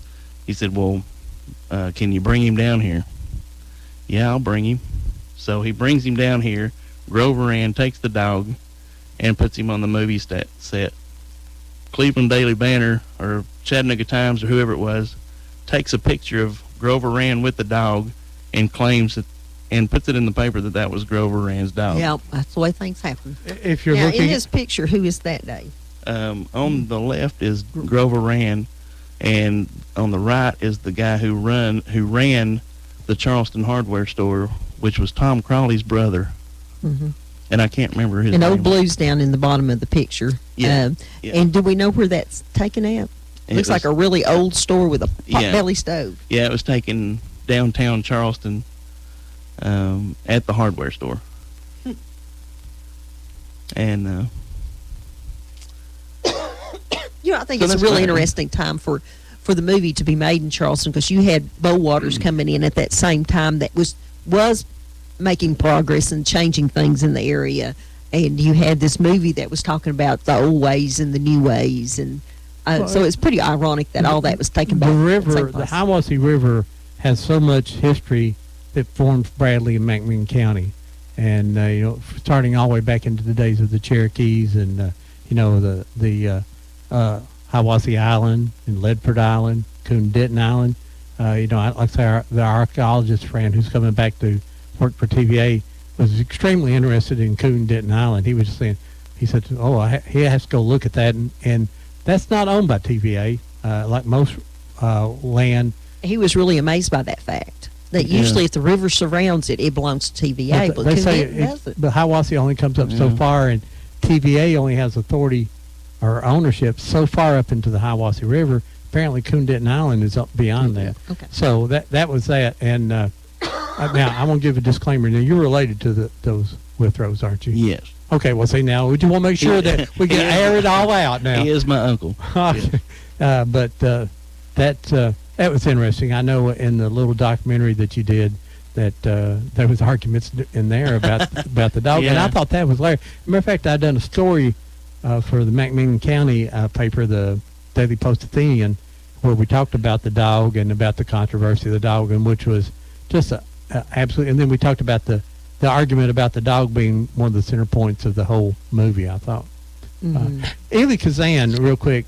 Yeah, time's up. Yeah, I know. Elie Kazan, his first movies always had some kind of consciousness to it, like Face in the Crowd, which was Lee Remick's very first movie, and had Andy Griffith in it. Basically, he was trying to say is, watch out for television. This could change the world and the way people thought, and that's what was happening in the movie. And sure enough, that's what happened. And in Wild River, basically, it was progress is painful. I mean, progress is going to come, but we won't get by it without pain. I think that was really profound the day that Charlie Randolph was on our show, and he said, you know, at the time when I was a 9-year-old child, I just didn't understand what was going on and how could people do this and stuff. And he said, and then after I got older and got out into the world, he realized it was for the betterment of the community to have TVA and to have the flood control and have the jobs and the recreation. And I thought that was real profound on his part to say that. Yeah, and you go back to the Ocoee dam systems, which were built in 1918, 20 years before TVA was even formed. They didn't have any problems with anything because there was no government regulation. They built that whole dam in 18 months. Yeah, from the day they said, hey, let's build the dam. And you can't even get a permit in 18 months now, and flooded out people. And I never thought of it like that. Yeah, well, they built all three of those dams by just a few years. That was 1912, the first one. By 1918, they had the next one up because they needed more power. And that was amazing. They created electricity out of one drop of water. It created electricity 3 times. And the number 3 was created to power the war. So 20 years later, they were still putting up, or 30 years later. Pretty amazing concept there. And a lot of people always get confused saying that Ocoee Dam is the oldest dam in the TVA system. TVA did not build it because it was built more than 20 years before that. And then TVA bought it after they went to the Supreme Court in a big fight. Well, Dave, we never get tired of talking about Wild River. Do you have any final thoughts today? Thank you so much for being here today. Oh, well, thank you for having me. Next week, what's going on next week? Oh, next week, the Bradley High School girls basketball team complete history. There's a new book out. It's out by Gary Ormby. He'll tell us about the book, but he has a history of all the girls basketball teams in the history of Bradley High School. That goes back quite a ways now. So, there's some unbelievable history and basketball players come through Bradley County and Bradley Central High School. Real excited about that show. And then we think the following week's going to be our friend Charlie Rodarmer from Sequoia Museum. We're still trying to get that confirmed. And I always look forward to Charlie being here. A lot of things happening up there. We don't know if we can talk about all of them yet or not. Yeah, so we may have to postpone him. There's some government things happening there in that area, so we may or may not get to talk about it. We're trying to get even Charlie's boss to come with him so that we can maybe touch into that. If you haven't heard that the government has given 47 acres back to the Cherokee, or it's all in negotiations. It's in negotiations that 177 acres or something. Well, okay, I've got the number. 177 acres there on that they're giving back to the Cherokee Indians, which is a great. But story. It's not a done deal, and so we might have to wait till everything's a done deal. It's been in the processes now for a couple of years. We may not get to talk about that more than what we just talked about. David, final comments. Well, I'm so glad to be here just because of working on the Tennessee River stuff and TVA stuff has kind of gotten me away from Wild River, and it's good to refresh myself on that part of the book. Yeah, and you'll be amazed at the things you've forgotten just by being away from a section for a little while. When you come back and start working on it, you'll go. When the book is ready, we expect 2 things. When you have the book ready and it's printed, we expect you to come in here and talk about your book, and I buy the very first copy. Yeah, there we go. I want to buy the very first copy there, so and then be ready. There'll be people standing out in the lobby wanting to buy this book. Yeah, I think so too. Well, Dave, it's always good to see you. Happy New Year to you. And our final comments always is that, as we said earlier, get those old pictures, 8mm movies, out from under the bed, and get someone to look at them, tell you who they are, or get some white labels, and put them on all the pictures of who's in the pictures or what's in the picture. You never know what that picture memory will bring back to your family, to friends, and to relatives. People, if it's an old store, they say, well, I worked there, my daddy shopped there. It brings back those old memories. It's up to you. Every day someone passes away in our community, history dies. If you didn't say their story, it didn't get done. We lost that history. We'll always remember Pearl Harbor. But you know what, folks? We'll remember Aunt Pearl. See you guys here next week on Old Town Cleveland. Bye-bye, y'all.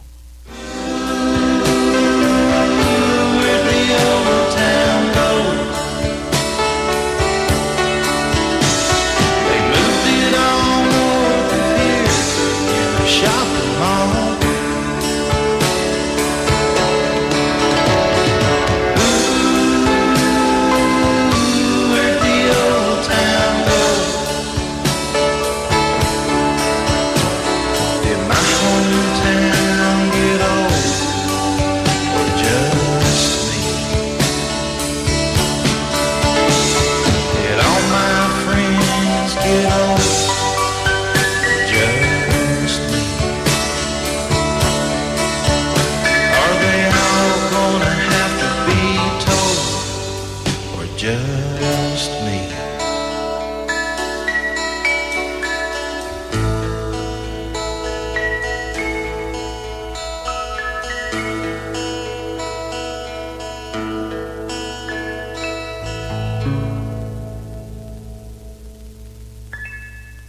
You are listening to WOOP-LP, Cleveland, Tennessee. Whoop FM is a broadcasting service of the Traditional Music Resource Center, and we play America's original music.